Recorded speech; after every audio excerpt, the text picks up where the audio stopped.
So hello बच्चों, कैसे हैं आप सभी। आई होप आप सब बढ़िया होंगे। तो बच्चों welcome back to your own channel Shuddh Desi commerce. तो आज हम स्टार्ट करेंगे बच्चों अकाउंटिंग रेशियोज के एमसीक्यूज। जैसे कि आप सब जानते हैं एमसीक्यूज की सीरीज हमारे चैनल पे चल रही है। ऑलमोस्ट एवरी चैप्टर हमने कवर कर दिया है। क्या खास है इस सीरीज का? सीरीज में खास ये है बच्चों कि इसमें जो इंपॉर्टेंट सैम्पल पेपर्स के क्वेश्चन होते हैं, अरिहंत, ओसवाल और सीबीएसई द्वारा इशूड जो सैम्पल पेपर्स हैं उसमें से हम आपको क्वेश्चन करवा के चलते हैं और आपके कॉन्सेप्ट को और मजबूत करते हैं। तो भाई बच्चों जरूर इस सीरीज को फॉलो कीजिए। अगर अभी आप नए जुड़े हैं हमारे साथ तो बच्चों हमारे चैनल पे ऑलरेडी ये सीरीज डली हुई है, आप लोग वहां जाके देख सकते हैं। तो बच्चों विदाउट वेस्टिंग एनी टाइम करते हैं स्टार्ट अकाउंटिंग रेशियो से। और आशा करता हूं कि अकाउंटिंग रेशियो के सारे कॉन्सेप्ट आपने पढ़े हुए हैं। अगर अभी तक भी नहीं पढ़ा, कोई भी रेशियो में प्रॉब्लम है तो बच्चों एसडीसी एकेडमी की एप्लीकेशन आ चुकी है, वहां जाके देख सकते हैं, प्ले स्टोर से डाउनलोड करके देख सकते हैं और वहां पे सारे चैप्टर्स के कॉन्सेप्ट्स प्रोवाइडेड हैं। ठीक है, तो बच्चों स्टार्ट करते हैं अपने क्वेश्चन नंबर 1 से। तो बच्चों इसमें आप लोगों को गिवन है cash balance, trade receivable, inventory, trade payables, bank overdraft और आपको करंट रेशियो निकालना है। जैसे कि बेसिक क्वेश्चन है, कह रहा है करंट रेशियो निकालने के लिए फॉर्मूला होता है करंट एसेट्स अपॉन में करंट लायबिलिटीज। एंड आप सब जानते हैं कि इसमें मैंने cash, current assets, trade receivable, current asset, inventory, yes it's a part of current assets, तो ये सारे प्लस कर दिए। और बात करें trade payables and bank overdraft की तो वो करंट लायबिलिटीज का पार्ट होते हैं, उसमें कर दिए। So the answer will be 3:1। बच्चों कभी कभार क्या होता है, आप लोगों को ट्रेड पेबल्स गिवन होता है, ट्रेड पेबल्स गिवन होता है। आप सब जानते हैं ट्रेड पेबल्स के अंदर क्या क्या आता है, क्रेडिटर्स आता है और बीपी आता है। तो ट्रेड पेबल्स गिवन है, क्रेडिटर्स भी गिवन है, बीपी भी गिवन है। मैंने कई बच्चों को देखा है वो ट्रेड पेबल, क्रेडिटर और बीपी को दोनों को तीनों को प्लस करके करंट लायबिलिटी का पार्ट बनाते हैं। नहीं, ट्रेड पेबल्स का पार्ट है क्रेडिटर्स और बीपी। तो अगर क्रेडिटर्स और बीपी गिवन है तो ट्रेड पेबल्स को सीधा आप लिख दीजिए, क्रेडिटर्स और बीपी को देखने की जरूरत ही नहीं है। ठीक है, ये बात समझ में आई कि नहीं आई? आ गई। चलिए ठीक है बच्चों, बढ़ते हैं अपने नेक्स्ट क्वेश्चन की तरफ। बच्चों ऐसे क्वेश्चंस पूछे जाते हैं तो इस क्या कहता है क्वेश्चन, कह रहा है a company's liquid assets are 10 lakh and its current liabilities are 8 lakh, subsequently it purchase goods for 1 lakh on credit. कह रहा है 10 लाख रुपए भैया क्विक एसेट्स हैं, दैट मींस इनको लिक्विड एसेट्स भी बोलते हैं और करंट लायबिलिटीज आपको प्रोवाइडेड है। कह रहा है इसके बाद ये बना ली सिचुएशन, कह रहा है इसके बाद 1 लाख रुपए के गुड्स परचेज करें क्रेडिट पे। तो बताओ भैया इसके बाद क्या क्विक रेशियो बनी। बच्चों मैं आप चीज को पहली चीज एक मैं आप लोगों को बता दूं कि 1 लाख रुपए के गुड्स परचेज किए हैं क्रेडिट पे, तो भैया करंट लायबिलिटीज में क्रेडिटर्स हमारे बढ़ेंगे। यस और नो? यस सर बढ़ेंगे। तो करंट लायबिलिटीज में मैंने 8 लाख में 1 लाख ऐड कर दिए। सर आपने यहां क्यों नहीं 1 लाख ऐड करे? हमारे गुड्स भी तो बढ़े हैं बच्चों। ये क्या है? ये क्विक एसेट्स है। इसमें जो इन्वेंट्रीज होता है, स्टॉक होता है, उसको हम बाहर रखते हैं। क्विक एसेट्स में और करंट एसेट्स में क्या फर्क है? करंट एसेट्स में 3 आइटम्स माइनस कर दो तो वो क्विक एसेट्स बन जाती हैं। कौन कौन सी? सर एक इन्वेंट्री, एक प्रीपेड एक्सपेंस और एक एडवांस टैक्स। ये माइनस कर दीजिए, हमारे पास क्विक एसेट भर देंगे। तो उसमें से हम प्लस नहीं करेंगे। तो इसका आंसर क्या बनेगा बच्चों? इसका आंसर बनेगा 1.11:1। That means the right answer is a.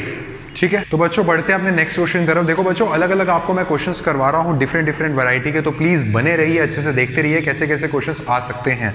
तो कहता है करंट रेशियो गिवन है 9:4, करंट लायबिलिटीज गिवन है आप लोगों को 1,20,000 और इन्वेंट्री गिवन है। तो बच्चों अब क्विक रेशियो तक पहुंचना है मुझे, दैट मीन्स मुझे क्विक एसेट्स चाहिए। क्विक एसेट्स के लिए करंट एसेट्स चाहिए, करंट एसेट्स के लिए भैया करंट रेशियो गिवन है। तो मैंने क्या करा, करंट रेशियो CA अपॉन में CL लगाया, इससे मेरे करंट एसेट्स निकल गए मेरे 2,70,000 के। CA निकल गया, CL निकल गया, क्या क्विक रेशियो नहीं निकल सकता? तो बच्चों क्विक रेशियो हमारा कैसे निकलेगा?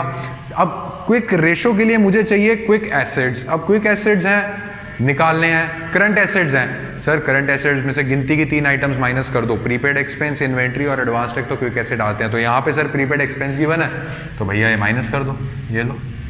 तो क्विक एसेट्स आ गए हमारे पास 2,40,000 के। सीधा सीधा मैंने लिक्विड रेशियो मतलब कि क्विक रेशियो में फॉर्मूला लगाया और आपका आंसर आ गया 2:1। So what will be the right answer? The right answer will be C, 2:1। तो बढ़ते हैं बच्चों अपने नेक्स्ट क्वेश्चन की तरफ। कह रहा है cost of revenue from operations आपको गिवन है 6 लाख रुपीस और इन्वेंट्री टर्नओवर रेशियो दे रखा है, दैट मींस फॉर्मूले का कुछ यूज होने वाला है।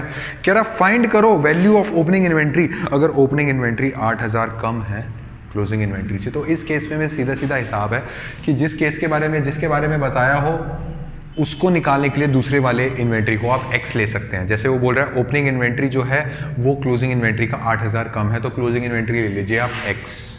तो ओपनिंग इन्वेंट्री क्या है? X से 8,000 कम है, that means X minus 8,000 rupees. तो बच्चों सीधा सीधा मैंने फॉर्मूला में पुट कर दिया। आपको ITR दे रखा है, that means inventory turnover ratio 5। आपको cost of revenue from operation दे रखा है 6 लाख और अपॉन में इसका फॉर्मूला होता है average inventory, that means you have to divide the inventory का जो टोटल होता है विद 2।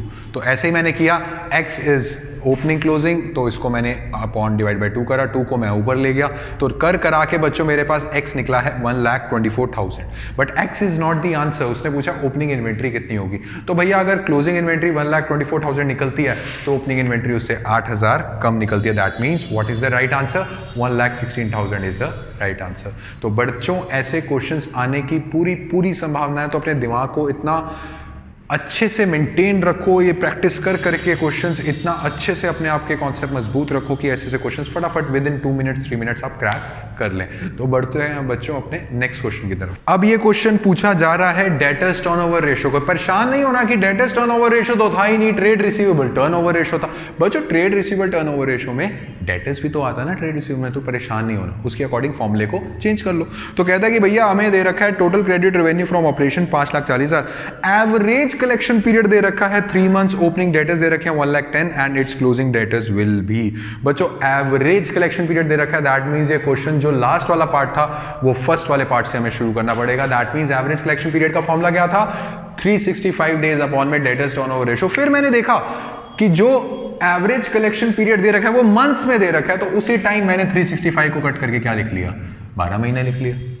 ठीक है, तो आप लोगों को ये चीज पे थोड़ी नजर डालनी पड़ेगी। सो बच्चों मेरा DTR that means debtors turnover ratio निकल गया कितना, मेरा निकल गया है 4 टाइम्स। फिर उसके बाद मैंने डेटर्स टर्नओवर रेशियो का फॉर्मूला लगा दिया जिसमें लिखा था क्रेडिट सेल्स।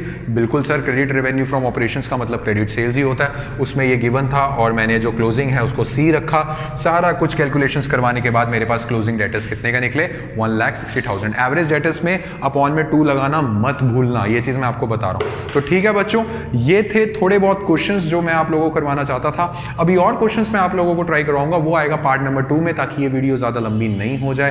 तो अच्छे से इन क्वेश्चंस को रिवाइज कीजिएगा और ऐसे क्वेश्चंस आने की पूरी संभावना है। तो आज का वीडियो आपको पसंद आया तो जरूर एक लाइक शेयर एंड सब्सक्राइब देखे जाना, एंड अपने फ्रेंड्स को शेयर कर दीजिए। हमारे MCQ सीरीज रेगुलर चल रही है, आप हमारे साथ अपने कॉन्सेप्ट और मजबूत करके चल सकते हैं। तो ठीक है बच्चों, मिलते हैं अपने नेक्स्ट लेक्चर में, तब तक के लिए हैप्पी लर्निंग।